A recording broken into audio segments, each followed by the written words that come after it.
Featured in 7 primetime games. The Rams have home games against Dallas, Seattle, Kansas City, Green Bay, Buffalo, and the New York Giants. The Chargers' home schedule includes the Rams, the Raiders, New England, Houston, Denver, Kansas City, San Francisco, and the New York Jets. No debates, no speculation, just the info you need. That's your KBLA Sports Minute. I'm Ray Richardson on KBLA Talk 1580. When the story gets twisted, who's going to tell the truth? When they cut the microphones, who's still talking? When history gets rewritten, who remembers what really happened? We do. KBLA Talk 1580. Black media isn't just important right now, it's essential. Because when mainstream outlets move on, we stay. When the headlines ignore our communities, we don't. When decisions are being made that affect black lives in our schools, our neighborhoods, our economy, KBLA is in the room. This is more than radio. This is a lifeline, a record, a rallying cry. Black stories, black voices, black power. The heat is on the air and in the culture. KBLA Talk 1580. Stay connected, stay informed, stay loud. Stand up!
KBLA Talk 1580. You know what time it is. It's reparations time. We do this every Friday.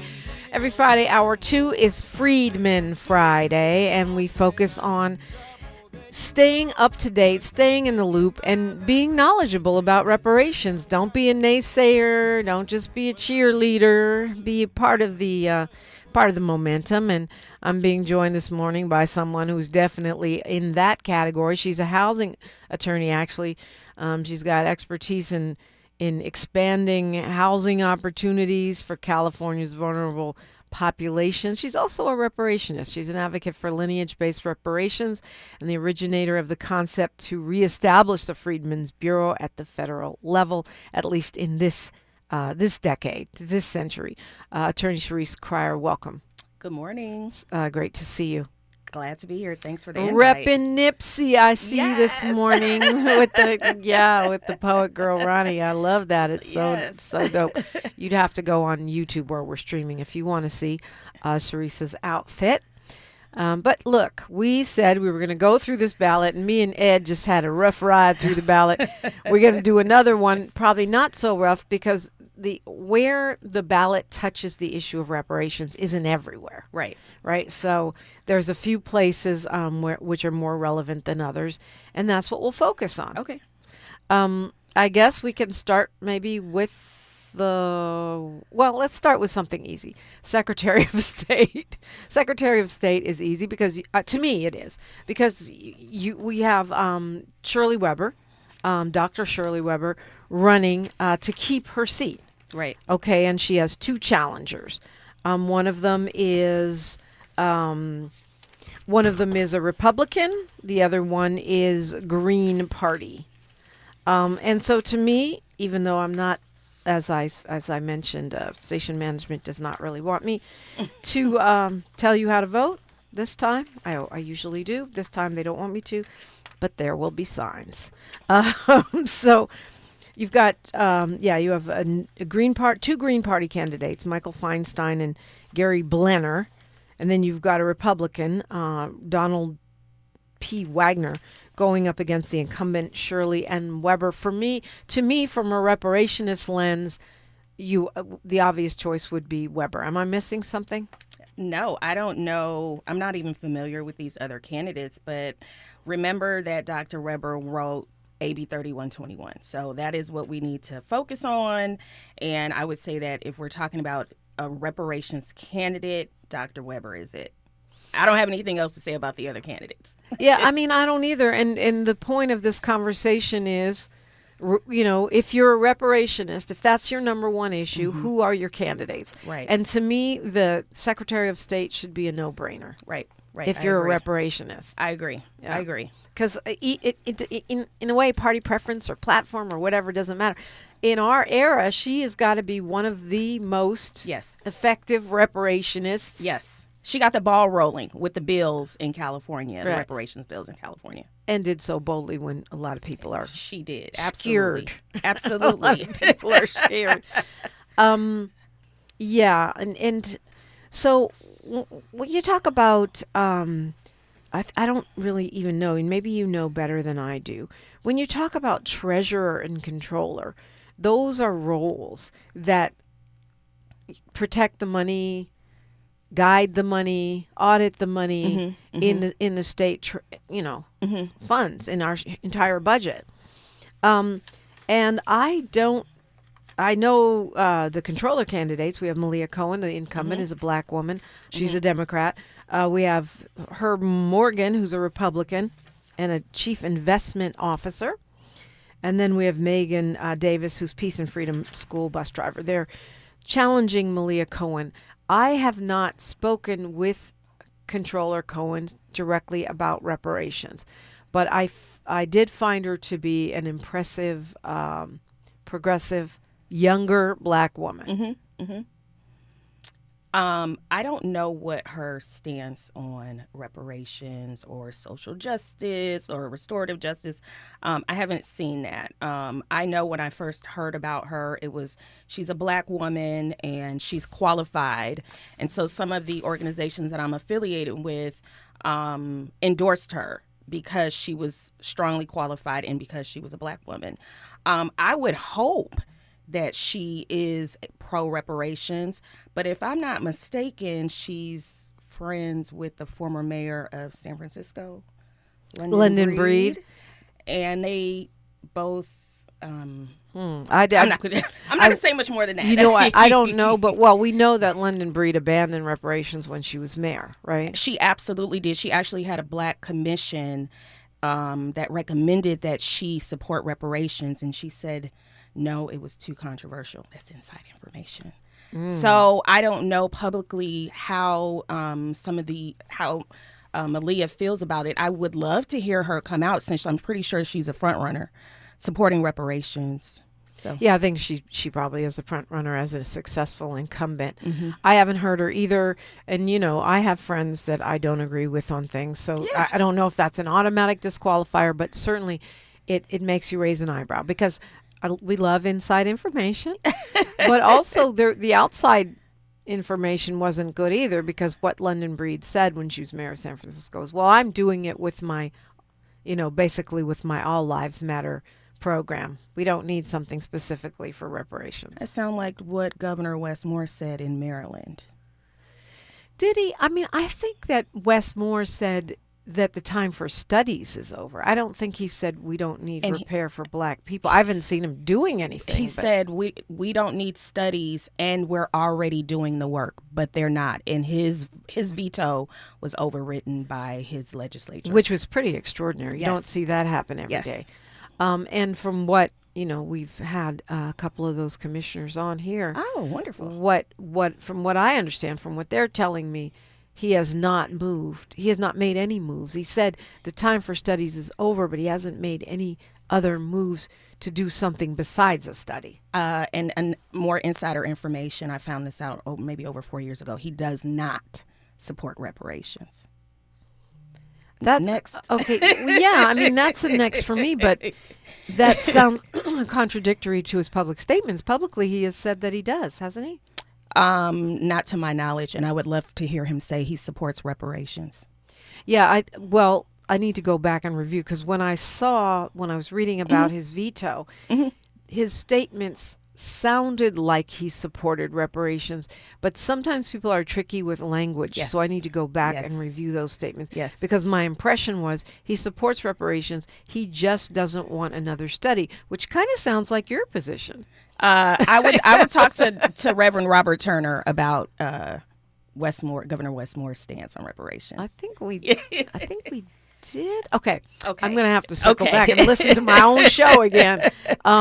Yes, it's a Freedman Friday. We're going to go over the ballot. I think we should go to governor next. Yes. When we come forward, Yeah. because there's 11 people running, and reparations, may help you sort out what is, for many, a confusing race. That's next on KBLA Talk 1580. She's reclaiming her time on KBLA Talk 1580. More First Things First with Dominic DePrima when we come forward. Are you drowning in IRS tax debt? Angela was. She called Civic Tax Relief and saved over $80,000. Felicia was having health problems, got behind on her taxes, interest and penalties were adding up. She called Civic Tax Relief and saved over $15,000. Civic Tax Relief is a professional tax negotiation firm that can protect you from the IRS. If you're getting collection letters, call Civic Tax Relief for a free consultation. They will go to work helping you discover all the relief programs you may qualify for free. James owed the IRS $37,000. Civic Tax Relief represented him against the IRS, and by the time everything was completed, he did not owe the IRS anything. If you are in trouble with the IRS, call Civic Tax Relief for your free consultation now. 800-200-2257. 800-200-2257. Get a free consultation and real tax relief. Call 800-200-2257. 800-200-2257. The joint will be jumping. Ebony Repertory Theater, in association with Big Street Films, brings you one of the most beloved musicals of all time. Tony Award winner, Ain't Misbehavin'. The soulful, swinging celebration of the music of Fats Waller. From the rollicking to the romantic, this show is pure magic, full of the songs that defined an era and the voices that'll make you forget everything else for a night. Foot-stomping, heart-stirring, unforgettable. Don't miss Ain't Misbehavin' at the Nate Holden Performing Arts Center, starring Lettucey, directed by Ren T. Brown. This is the night out you've been waiting for. Tickets are going fast, so don't wait. Grab yours now at ebonyrep.org or call the box office today at 323-964-9766. Ebony Repertory Theater, bringing the culture, keeping the legacy alive. Ain't Misbehavin' runs May 21st through June 8th at the Nate Holden Performing Arts Center. Get your tickets now. Lots of places can expose you to identity theft. Oh no. That's why LifeLock monitors hundreds of millions of data points a second for threats to your identity, which is way more than anyone can do on their own. If we find anything suspicious, like new loans or changes to your financial accounts, we alert you right away, all through text, phone, email, or the LifeLock app. Get the alerts that could make all the difference. Save up to 40% your first year with promo code NEWS at lifelock.com. Terms apply. There's a lot of uncertainty in the world right now. Things are changing fast and no one knows what comes next. Times like these make you realize just how important it is to be prepared. That's where My Patriot Supply comes in. They're America's #1 most trusted resource for survival food, solar power, water filtration systems, and more. Go to preparewithamerica.com to unlock a special offer that'll help you get ready for whatever comes our way. Go to preparewithamerica.com to see the special offer right now. That's preparewithamerica.com. The conversation continues right now with Dominic DePrima on First Things First. Okay, y'all, you know, it's a Freedman Friday, but we're talking election because the election is on now. I mean, we have our ballots, the mail-in ballots. You can vote today if you want to. If you haven't done it already, you have until June 2nd. So let's talk about governor, because this is really important. We saw how the governor has a lot of power when it comes to reparations. Yes, and The governor has the veto power as well when we're talking about bills, and the governor's veto has not been overridden since 1979. So in California, yes. in Maryland, they did a different story. They did it last week in Maryland, but it's a whole nother right animal here because right. we have such a bipolar state. You've got a very conservative center of the state. Yeah, and we saw Newsom, push the Black Caucus to. I say he used them as a human shield to stop him from having to veto all the reparations bills. They just didn't bring them. And then he vetoed some that got through. Right. In this last legislative session. He did that again, yes. And so clearly, which is weird because he's the one that signed Dr. Weber's original task force legislation. Which was a study. Right. Studies are... I would say they're popular. That's the word I will use. Studies are popular. Right. It's what happens afterwards. I get that. I mean, we've seen that. We've seen it in Santa Monica, right? And the study was not completed in Santa Monica. They never completed their study? Correct. But they more or less disbanded their reparations commission after what, a week? Oh, no, it was after a few months. But there was some things going on behind the scenes that I think pushed that decision. And I bring all that up to say Santa Monica's not having an election. They're having an election, but they're not having an election about their task force. I say all that to say that these offices really matter, and I think governor may be the most important. Right. And so I have two ways of looking at it. What have the candidates campaigned on that I've heard? And then what did they actually write down from, I think it's called the Black Economic Alliance, that actually held the first gubernatorial debate. So what did they say? Because they were asked specifically, all the candidates that participated in that debate, the Black Action Alliance, they answered the question about reparations. And I am policy over party. I care more about what is your policy for the Black community and how is it going to impact the Black community positively or negatively. I think we should all be that, policy over party. And I've talked about this a lot on the show, Cheryce, but Mayor Willie Brown, former Speaker Willie Brown, I got the opportunity to talk to him in San Francisco this past weekend. Oh, wow. And he really put something in my mind, too, which I think is important. Because I always say that, policy over party. But he's saying you can't only look at the policy, you also have to look at their track record in getting stuff done. Exactly. Because they can talk all that talk, but if they get there and don't do anything... Right. We won't like that either. So, let's break down what they said. We'll have you do it. Right. So let's start with Tom Steyer because I think he has been advocating for reparations the longest. He's been the most vocal about it. When he ran for president in 2020, I believe he ran on a pro-reparations platform. He was familiar with the term cut the check, but I did, and during this election season, he has been campaigning as a pro-reparations candidate, but I did not like the response that he gave to the Black Action Alliance. They asked very, very detailed questions, and you can go to their website, blackactionalliance.org. It has the breakdown of, the candidates that were eligible and responded in writing, and they asked them very specifically about Prop 209, the Descendants Bureau, and what type of progress they wanted to see in 4 years with the Bureau. And he, I believe, gave a one-liner, I've already supported something like this or things like that, whatever the commentary is, you can read it for yourself. And that was disappointing for someone who's been running on reparations since at least 2020. Meaning that he didn't give a more detailed policy analysis. Right. And I can see why he didn't put it in writing. I think maybe he hadn't really thought about what policies he would actually support in the reparations space. And I actually was listening to the last debate from last night.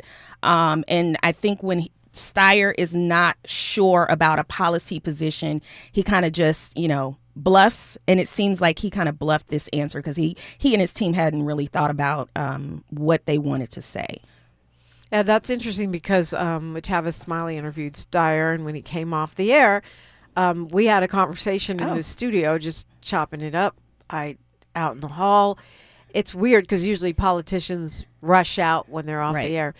And he did mention that he supported reparations. He reiterated that. I don't know if he knew about this segment. Right. But we didn't go into detail. Right.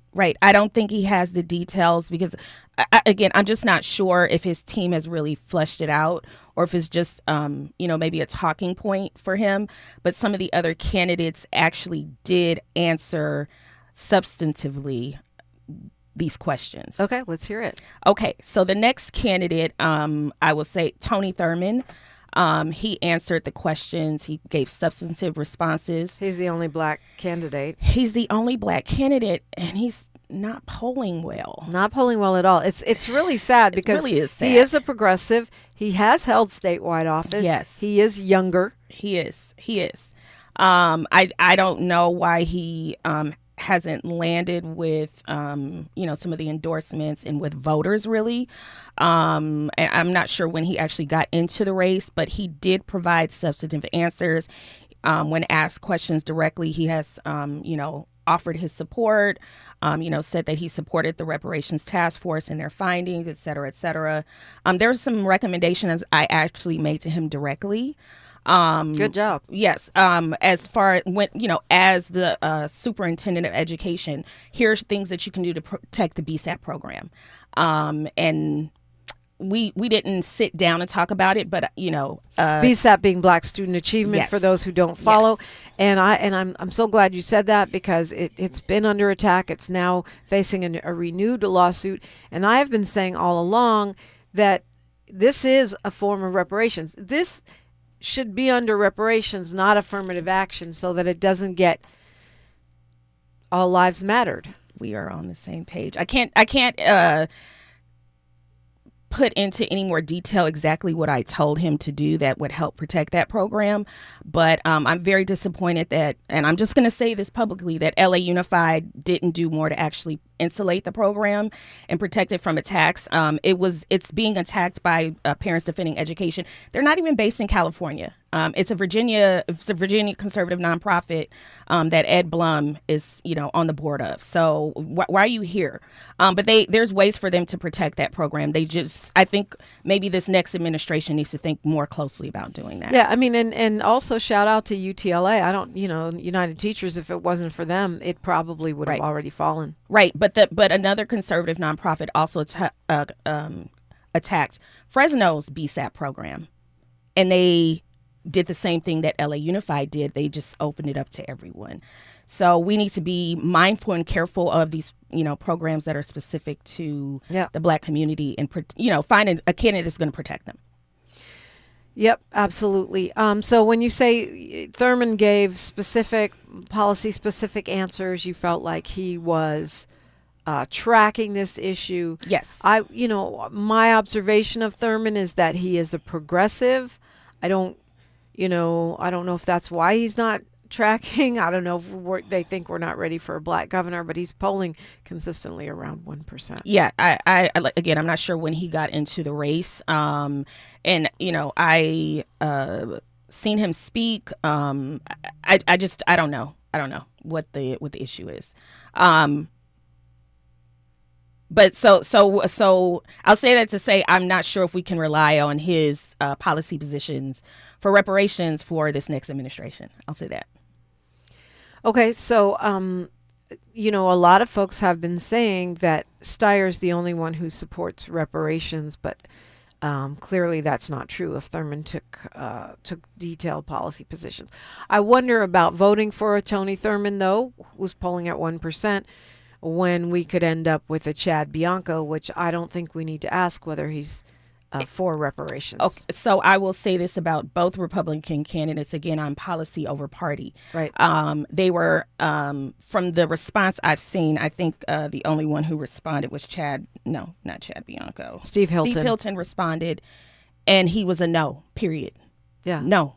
Period, no. full stop. Period, full stop. So, to anyone who is pro reparations, you're pro lineage reparations, you're for Freedmen Bureau, you're for Freedmen reparations. If you vote for Hilton, may you have the reparations or lack thereof that you deserve, and may you have the state that you deserve. So we could talk about this later, but Hilton's plan for this state is the same as Elon Musk's Doge plan, which, as you've seen, has been challenged in court because it was they attacked DEI illegally and used arbitrary reasons. They used ChatGPT to call back some NIH grants, and a judge found that they had violated, people's civil rights and violate the Constitution. So if that's what you want to have, someone who's going to contribute to increased unemployment, and increased taxes. We see what we're getting with this current administration, increased gas prices, and we're going to have a situation very soon where we have gas rationing if this war in Iran continues, and significant increases in grocery and other, goods that we use regularly. As if they weren't already high enough. The other point that I think is a fair point here is that many times when we, you talk policy over party, but many times there's a hope that certain conservative candidates, especially those that are seen as more maverick, would fall on the side of reparations. And in this case, they have pre-told you they're not doing it. I mean, Hilton has, I don't know, but to me, if you follow Bianco, he pretty much echoes everything the president says. Right. And the president has, at this point, unequivocally stated that he is against reparations. He said that in reference to the UN. He's against reparations for Black people, right? Not for the Holocaust survivor community. Right. But yeah, right. When we're talking about reparations, whether you're a Pan-African, whether you're lineage, whether you're something else that I don't even know about yet, FBA, whatever. The fact is, we cannot keep hope alive here because the president has said in no uncertain terms that reparations for Black people is not something he supports. In fact, it's something he's vehemently against, and he's using it as one of the reasons he wants to dismantle the United Nations. Yeah, it's so I don't agree with the reasons that the U.S. and Israel and Argentina gave for their veto. It's absolutely absurd. But that being said, I'm pretty sure the directive came from the top to veto that bill or veto that resolution. Yeah, of course. Attorney Cryer is talking about the UN resolution stating that the enslavement of Black people was the gravest crime against humanity of all time. Right. And the only three that voted against it was Argentina, U.S., and Israel. Right. Because I think it passed. Right. And I think there's a connection. Now I will talk about again the motivation for the veto or for the voting against that resolution, but the motivation for the resolution itself. From Ghana, I question, I question the origin, right? Right. But we can talk about that. That's another show for another day. I think it's a huge victory. We may differ on that, but the fact of the matter, to your point, is that the U.S., Israel, and Argentina showed their behinds. Right. And when people show you who they are, you have to believe them the first time. News, traffic, and sports, then more on KBLA Talk 1580. Where the overlooked become unmissable. This is KBLA Talk 1580. I'm Esther Dillard with BIN News Now. Alabama voters head to the polls May 19th, and the maps that will determine how their votes count have just been redrawn. State lawmakers reverted to congressional maps that the U.S. Supreme Court previously struck down. Jerome Dees with the Southern Poverty Law Center says the legal fight is not over and that every vote still matters. Confusion oftentimes leads to lower voter turnout. People tune off because they've got so many different things that are already going on. Motions are due in court today. Meanwhile, the NAACP is asking a federal court to block President Trump's executive order on mail-in ballots, arguing it strips states of their constitutional authority over elections and could prevent millions from casting a ballot. And the National Association of Black Journalists say the current political climate is a direct threat to the First Amendment. Get BIN News Now on demand 24/7 on the iHeartRadio app. Join in for Alex Vesia bobblehead night Friday, May 29th versus the Phillies. The first 40,000 fans get to take home an exclusive Alex Vesia bobblehead presented by Starlux Airlines. For tickets and more information, visit Dodgers.com/promotions. This is the KBLA Sports Minute with Ray Richardson. The NFL schedule is out for the 2026 season. First regular season game is on Wednesday night, September 9th, New England at Seattle. This is the first time in the NFL's 107-year history that the league has scheduled a game on a Wednesday. The Rams will play their regular season opener in Melbourne, Australia, Thursday night, September 10th against San Francisco. The Chargers open the season at SoFi Stadium Sunday afternoon, September 13th against Arizona. The Rams, a strong contender again to make it to the Super Bowl, will be featured in 7 primetime games. The Rams have home games against Dallas, Seattle, Kansas City, Green Bay, Buffalo, and the New York Giants. The Chargers' home schedule includes the Rams, the Raiders, New England, Houston, Denver, Kansas City, San Francisco, and the New York Jets. No debates, no speculation, just the info you need. That's your KBLA Sports Minute. I'm Ray Richardson on KBLA Talk 1580.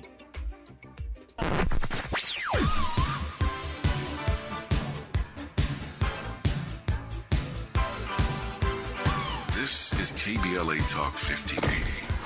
Talk radio. That's music to your ears. We're unapologetically progressive. KBLA Talk 1580. Let's be real. For too long, too many of our students have sat in overcrowded classrooms in underfunded public schools. But as head of the San Diego School Board, Richard Barrera changed that. Under Barrera's leadership, student literacy rose from the state average all the way to #1 among major urban school districts. Barrera led the way for smaller classrooms and for teachers to be paid what they're worth. Barrera funded more counselors and mental health services, and community schools that teach real-world skills for future jobs. A community organizer who became an education leader to fight for our kids. The only candidate for State Superintendent of Public Instruction. Backed by the 310,000 classroom educators of the California Teachers Association. Vote Democrat Richard Barrera for State Superintendent. Ad paid for by California Teachers Association Independent Expenditure Committee. Not authorized by a candidate or committee controlled by a candidate. Are you still pouring gallons and gallons of water into a thirsty lawn that never seems to get enough water? LADWP has a special offer for a free water-saving front yard refresh available to eligible LADWP residential customers. LADWP handles all the work, including lawn removal, installing an efficient irrigation system, and planting beautiful California-friendly plants. Save water and lower your bill with a free front yard refresh. See if you qualify at LADWP.com/LEAP. That's LADWP.com/LEAP. Hi, I'm Zoe Williams, host of The Voice of Reason, weeknights at 7 p.m. here on KBLA Talk 1580, with a personal invitation for you to join me and Insight.me as we present The Healing Box, live at Inglewood's world-famous Miracle Theater, Saturday evening, May 23rd at 7 p.m. Look, I understand your attachment style has been running your life like a rogue algorithm, and nobody has had the courage to press pause. Until now, Dr. Pacoya McCall and yours truly are curating a night where clinicians, spiritualists, and an all-star panel of Black woman healers like Dr. Shalonda Sunshine Crawford, Dr. Jashana Johnson, and spiritualist Precious McGill will join some amazing spoken word artists and the legendary comedian Louis Dix to diagnose, disrupt, and heal your relational wreckage in real time. Listen, bring your trauma. As a matter of fact, bring your baby mama. No, bring your testimony. And if you're still texting your ex at 2 a.m., baby, you're not just invited, you're the target demo. Tickets are moving fast, so grab yours at themiracleinglewood.com before your dating history gets flagged as a pre-existing condition. That's themiracleinglewood.com. We'll see you there Saturday, May 23rd at 7 p.m.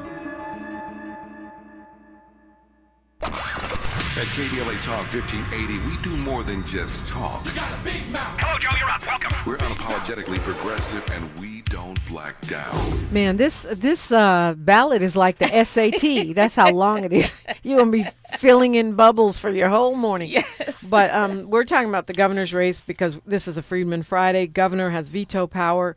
Fahima is pushing back on our critique of Wes Moore. She says, you had the opportunity to read the language of the governor's veto. Moore asked for legislation, and the Maryland legislature has failed to deliver any.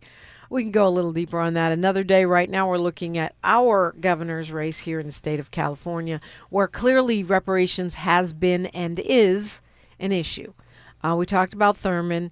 You said that he had a detailed policy. I've not seen his response there. We know Steyer has been running on this. You say he didn't seem to have a lot of knowledge about it. Good, though, that at least he's willing to say he'll support it in public. A lot of politicians are afraid of this issue. What about Javier Becerra? Tavis Smiley, who owns this radio station, was pointing out that we haven't seen Becerra showing up in black media. We haven't seen him advertising on black media. Is he thinking he doesn't need us? And what did he have to say about reparations? Okay, so I'm just going to say I believe Becerra is running on vibes. And, I'm serious. He's running on vibes. So once Swalwell dropped out, he kind of rose. Katie Porter has her issues. And I think, because of misogyny and all these other things, some people may find her a little, they're not really feeling her. But, he's kind of running on vibes. He was in the Biden administration. He was attorney general here. And he's Latino. And, my parents, I come from a working class family. Vibes. And so those vibes have kind of got him higher in polling. Well, I guess he's polling at the top now. Yeah, he's the front runner as of this minute. But some of those vibes are from influencers that I'm seeing on social media who are not in California saying, "Oh, I'm supporting Becerra." You don't live here. What are you doing?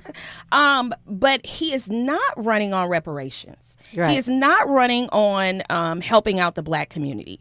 He is not running on anti-black hate crime bill, which we really do need. He's not running on any of those things. So he's running on. I'm going to. I've sued Trump, and I'm not Trump, and I'm going to protect this state from Trump when I get in office. Again, he's running on vibes. But I did go back and actually look at his response to the reparations question, and I will say he did provide a thorough response. It is in writing. He did say that he would support the Descendants Bureau. He didn't give one of the questions that was asked is what do you see the Bureau doing or what's the plan for the next 4 years? And he really focused on housing and down payment assistance. So that is in writing. And if he is successful in his campaign and he is elected governor, I'm the type of person I will go back to what he put in writing and what his campaign put in writing and hold him to it. You said you would do the down payment assistance for descendants. So let's get going. Yeah. Well, yeah. I mean, at least, right, to your point, at least there's something to be holding him accountable to. There was a debate in the Bay Area, or I don't know if it was really a debate or more of a presentation, the State of the Black Bay Area gubernatorial forum and report. It was hosted by the Urban League there. Right. And the only one who really came forward in that was Thurman. And so, no one else really was clear about it other than Yee, who said no, but she's dropped out already. Right. So to me, again, all of the gubernatorial candidates, with the exception of Thurman and Steyer, have been very cautious about and not vocal at all about their support for reparations. Now, that's interesting that you said Betty Yee said no, because maybe I didn't read what she wrote down. Or she might have evolved, because that was an earlier conversation in San Francisco. That was several months ago. So it was in February. So this was published around the same time, and she said she actually does support the Bureau. I don't think she mentioned reparations specifically, but she did say that she might. So the no was no to cash payments. So she might be supporting the Bureau, but not cash payments. She probably. You're right. And as you said, Becerra is saying that he's for it, but his focus is on housing. His focus is on housing, which, I can see. I think most of the candidates in the race, their focus is on housing. So, he hasn't been asked a question about direct cash payments. But if you support direct cash payments for other communities, you might as well support it for us too. But again, Becerra's running on vibes. He's not running on what I would call a black agenda. And I've been very disappointed in his campaign from that perspective. You're not running on, I've not seen you talk about anything directly to the black community. That's just my perspective. So, well, it's not too late, Mr. Becerra. You are secretary, I should say. Becerra, you are invited anytime on First Things First. Right. What about Porter? You know, true, she's dealing with misogyny, but I think it went a little beyond that because she was found on tape a couple times cussing out her staff, which now they're saying those tapes came from Steyer. Surprise, surprise. It's called Oppo research. Right. But also, where was she on reparations? So I haven't been able to find anything on that. So I don't think she has anything in writing or recording that I can remember. But when the state Democratic Party had their convention here, was it 2024? They had it downtown. Katie Porter was running. I think it was 2024. Okay, I think she might have been running for Senate or Congress, whatever she was running for. And we pulled her to the side and asked her directly because, members of CJAC were there. Shout out to CJAC for all their advocacy work in the reparations space. But she was asked, and she was very enthusiastic. Absolutely. I don't know where she is on record. She may have been on record at that convention supporting reparations, but I have not seen her campaign. In some of the gubernatorial debates or discussions that I've watched, she has not been invited. So I can't say whether she supports it or not. I'm not going to put any words in her mouth. Based on some of the other policies that she has presented and she supported, she did come and speak to my union. It seems like she might support, this policy, but again, she's not on record, so that's not enough for me. I need you to be as vocal about some of these other policy issues for me to say, you support reparations. And according to this Bay Area forum, she didn't have a clear position. That's the takeaway they have. So, hard to say, but also this this forum, Bianco, Hilton, and Mahan were no-shows. So they didn't even take the time to come to the Urban League convening in the Bay Area. And Mahan lives in the Bay Area. Right. So I'm not sure why he's running for governor. He may have a good housing policy. I'm not sure. I actually have not seen the numbers that he claims in his city as far as decreases in the unhoused and increases in housing. But he was an absolute no, and it's written down. He was an absolute no on the Bureau. He was a no on reparation. He was a no. Mahan. Well, yes. and I mean, he's funded by, the tech bros, the oligarchy. So it was surprise. He's a young guy, but to me, he represents sort of the mild version of our current administration. Mm-hmm. And I mean, I feel like that's not what we need. I don't. So I feel like he talks a good game. That I'm not the status quo, but I think he would definitely be the status quo. But he's polling so low. Again, I'm not sure why he's still in the race. He should have dropped out. Cha-ching. Yeah, possibly. And also, when you talk about partisan politics, Republicans are known.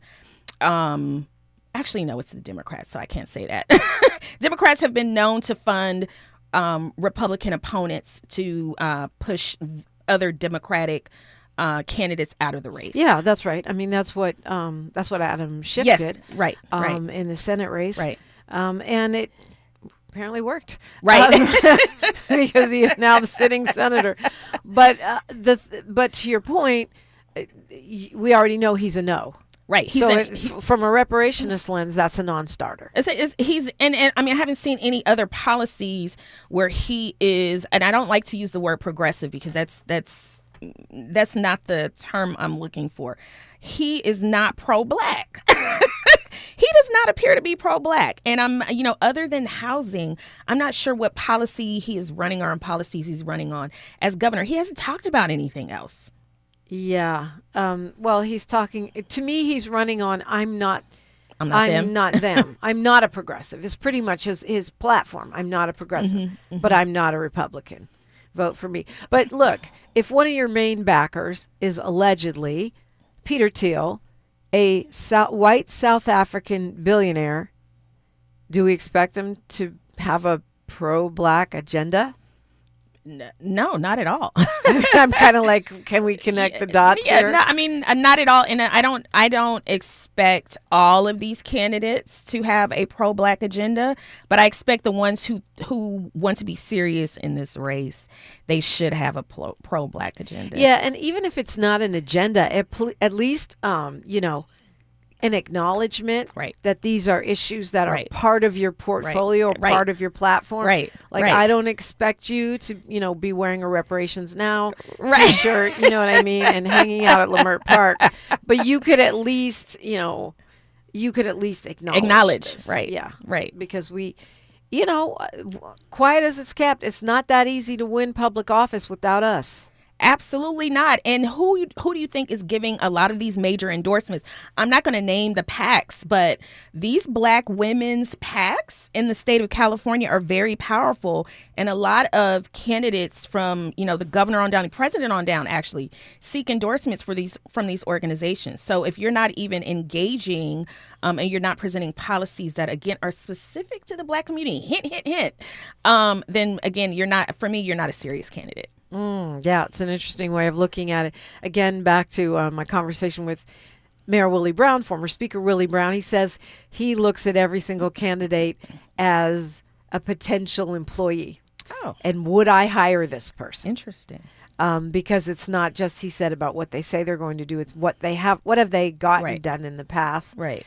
And would I, if I had to pay their salary, would I hire them? And it adds another layer. Right.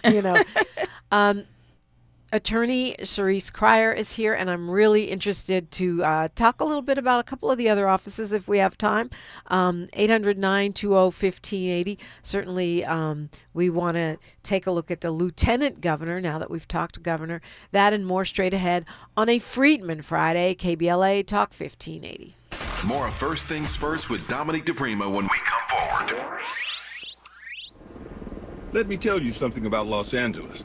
This city doesn't have small problems, so it damn sure doesn't need small, weak leadership. That's why I support Karen Bass. She walked into a system that was slow, broken, and reluctant to change. She cut through red tape and started moving people off the streets into housing.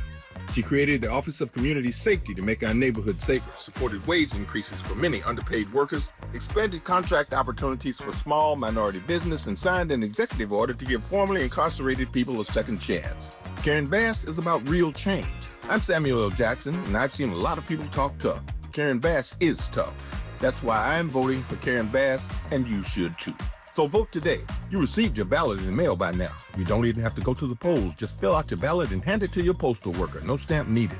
Paid for by Re-elect Karen Bass for Mayor 2026, 445 South Figueroa Street, Suite 2400, Los Angeles, California 90071. Funding details at ethics.lacity.gov. Tired of traffic? Metro D-Line runs Wilshire now with 3 new stops from downtown LA to Beverly Hills. No parking, no stress. Metro D-Line, the faster way across LA. Let's be real. For too long, too many of our students have sat in overcrowded classrooms in underfunded public schools. But as head of the San Diego School Board, Richard Barrera changed that. Under Barrera's leadership, student literacy rose from the state average all the way to #1 among major urban school districts. Barrera led the way for smaller classrooms and for teachers to be paid what they're worth. Barrera funded more counselors and mental health services, and community schools that teach real-world skills for future jobs. A community organizer who became an education leader to fight for our kids. The only candidate for State Superintendent of Public Instruction. Backed by the 310,000 classroom educators of the California Teachers Association. Vote Democrat Richard Barrera for State Superintendent. Ad paid for by California Teachers Association Independent Expenditure Committee, not authorized by a candidate or committee controlled by a candidate. If you have unfiled taxes or are in debt to the IRS, this is important news. Did you know the IRS has programs specifically designed to help people struggling with tax debt? Powerful tax assistance programs that can save you thousands if you qualify. No one knows these programs better than the experts at Optima Tax Relief, America's most trusted tax resolution firm. A-rated by the Better Business Bureau, their award-winning tax attorneys and licensed professionals have resolved over $3 billion of tax debt for their clients. One call to Optima can start the process, helping to put an end to your worries about wage garnishment, asset seizure, and other aggressive IRS actions. Find the best options to solve your tax problems. Call the experts at Optima Tax Relief today for a free consultation. Call 800-919-9077. 800-919-9077. 800-919-9077. Optima Tax Relief. Some restrictions apply. For complete details, please visit OptimaTaxRelief.com. We knew you'd stick around. This is LA's home for progressive talk radio. Be heard. Welcome back to KBLA Talk 1580. So it's a Freedman Friday election edition, and glad you're here. So we didn't talk about Green Party candidate Butch Ware, who clearly is in support of reparations. He's in support of reparations. But I can for governor, by the way. Governor, but I have not considered him for in this race, and it's not because of his policy. It's more of a personal reason. I take disrespect of Black women very seriously, and there was a post he made about the former CEO of LASA and the controversy behind that, which was all false, and he has not corrected himself. And I'm calling him out until you correct yourself and apologize for the lie that was posted. I will not be supporting any office that you are running for. I'm not, policy aside. I do not tolerate disrespect for the Black community or Black women, and especially not in 2026. And so I encourage you, sir, to fix that lie, because that caused a lot of harm to a lot of people. And even though you are not the originator of the lie, a lie is a lie. And we in our community, we talk about people making it to certain positions, and we want reparations, and we want people to be CEOs. And when they get in those positions, we should not be harming them with lies. And that's what I'll say about that. Especially since she got such a bad deal anyway. She really did. We often get handed bad situations as Black folks. Alicia Adams columnist, yes, who we're talking about. Yes. Yeah. Just here's the whole mess that we've been creating for the past, 50 years. Now we're going to blame you, fire you. Anyway, that's another conversation for another day. Hadn't seen that. I want to talk about Lieutenant Governor. Mm-hmm. There's a bunch of people running for this seat. The two most well-known names are probably Fiona Ma and Michael Tubbs, I would think. Right. I recognize both of those names. They're both Dems. They're both Democrats. And the endorsements, though, I have seen for multiple organizations are for Elliot Ma. Oh, Fiona Ma? No. There's Elliot another. Ma? There's another. I don't see him. Oliver Ma. Sorry, Oliver. Who's a civil rights lawyer. I haven't looked into him. All of the endorsements from a lot of Black organizations has been for Oliver Ma. I've been confused because I have never heard his name before. I don't know what his connection is, but he has been endorsed by some organizations that I'm in community with. I'm not sure why Fiona. I recognize her name too. She's been in politics for a while. I'm not sure why she's facing a scandal right now around supposed sexual harassment. Right. Oliver Ma, he's a Democratic socialist running for governor. That's why he's probably getting those endorsements. But Michael Tubbs out of Stockton is African American, progressive. So I don't understand why Mr. Tubbs has not made more headway with some of these organizations. I don't know if there's something that we don't know or something they know, if he hasn't campaigned a lot, if he hasn't sought any endorsements. I actually really haven't seen any social media traffic with anything that he's doing for this campaign. And it's unfortunate because he has done some good things, and he's a pro-reparations candidate. Michael Tubbs, yeah. Yes. Clearly. Yes. And a solid progressive who has implemented the universal basic income, which is one of the things that reparationists are suggesting in the state of California for our older Americans. Right. Right. So he should be a no-brainer. Across the board, any organization that has a PAC or is offering endorsements that's black-centered, black-focused, Michael Tubbs should be your pick for lieutenant governor. So I'm not sure, really the lieutenant governor doesn't really have an impact per se on the policy at the state. There's not any vetoing going on. There's, hopefully not any influence going on. Unless the governor happens to be out of town on that day. Right. Yeah. Unless they're covering for the governor. But I'm really confused. Michael Tubbs, I believe, was part of this. There was a pro-reparations mayor's reparations group that existed once upon a time. I think he was a founding member. Again, yes, he implemented UBI in his city, and I don't know if he was a 2-term mayor, what have you. But there was some really great policies that he implemented. I believe he was 2-term. And to me, his UBI program set off other ones, like the one in Compton. Yeah, other people copied it, and that was a good thing. And we have UBI for some of our foster youth here in LA, and I think that was a result of his pilot program. So I'm not sure. Again, maybe he's not campaighning, or he's not seeking the endorsements. Or he's getting out fundraised, possibly. He could be, but for me, looking outside as an outsider, I thought he may have had the connections. I think he went to Harvard or Stanford. I can't remember his undergrad degree. I don't know that part. But I feel like he would be well connected enough. And I'm not sure if we've had a black lieutenant governor. I think that would draw people. Not that I know of. I want to do an honorable mention before we run out of time, which is insurance commissioner, because Senator Stephen Bradford is running for insurance commissioner. Right. I don't know a lot about insurance commissioner, but I know that Bradford is a friend to reparationists. Right. And so one of the calls to action and one from AB 3121, one of the things that was supposed to happen was insurance companies who benefited from slavery.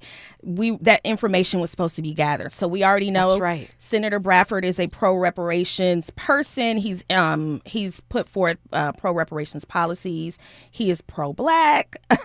And so I would say to anyone, I'm offering my endorsement. Please vote for him because hopefully we can connect what is going on at the state level with reparations with the Bureau or any new bills that are coming through. And again, investigating any ties that any insurance companies have to the legacy and history of slavery. Not only that, the repair of Altadena is going to be an issue where, we could see whatever the opposite of reparations is. Like business as usual. Is that what that is? Right. I feel like having somebody with that kind of a lens, he was involved in the Bruce's Beach handover and all that, that's a good place to have someone in insurance commissioner. Right. And I feel like all of the policies that all of his legislation that was passed in the legislature was solid. It was good for California.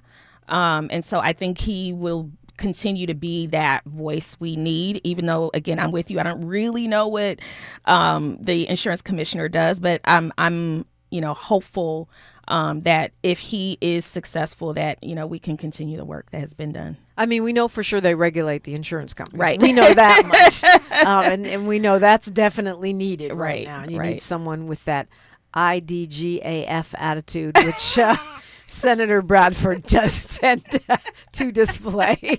He's so smooth about it too, yes.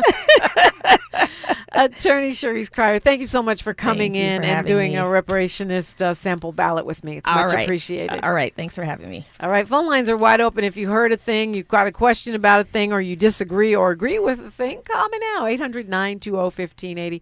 I'm Dominique DePrima for KBLA Talk 1580. KBLA 1580 Santa Monica. I'm Esther Dillard with BIN News Now. Alabama voters head to the polls May 19th, and the maps that will determine how their votes count have just been redrawn. State lawmakers reverted to congressional maps that the U.S. Supreme Court previously struck down. Jerome Dees with the Southern Poverty Law Center says the legal fight is not over and that every vote still matters. Confusion oftentimes leads to lower voter turnout. People tune off because they've got so many different things that are already going on. Motions are due in court today. Meanwhile, the NAACP is asking a federal court to block President Trump's executive order on mail-in ballots, arguing it strips states of their constitutional authority over elections and could prevent millions from casting a ballot. And the National Association of Black Journalists say the current political climate is a direct threat to the First Amendment. Get BIN News Now on demand 24/7 on the iHeartRadio app. Join in for Alex Vesia bobblehead night Friday, May 29th versus the Phillies. The first 40,000 fans get to take home an exclusive Alex Vesia bobblehead presented by Starlux Airlines. For tickets and more information, visit Dodgers.com/promotion. This is the KBLA Sports Minute with Ray Richardson. The NFL schedule is out for the 2026 season. First regular season game is on Wednesday night, September 9th, New England at Seattle. This is the first time in the NFL's 107-year history that the league has scheduled a game on a Wednesday. The Rams will play their regular season opener in Melbourne, Australia, Thursday night, September 10th against San Francisco. The Chargers open the season at SoFi Stadium Sunday afternoon, September 13th against Arizona. The Rams, a strong contender again to make it to the Super Bowl, will be featured in 7 primetime games. The Rams have home games against Dallas, Seattle, Kansas City, Green Bay, Buffalo, and the New York Giants. The Chargers' home schedule includes the Rams, the Raiders, New England, Houston, Denver, Kansas City, San Francisco, and the New York Jets. No debates, no speculation, just the info you need. That's your KBLA Sports Minute. I'm Ray Richardson on KBLA Talk 15.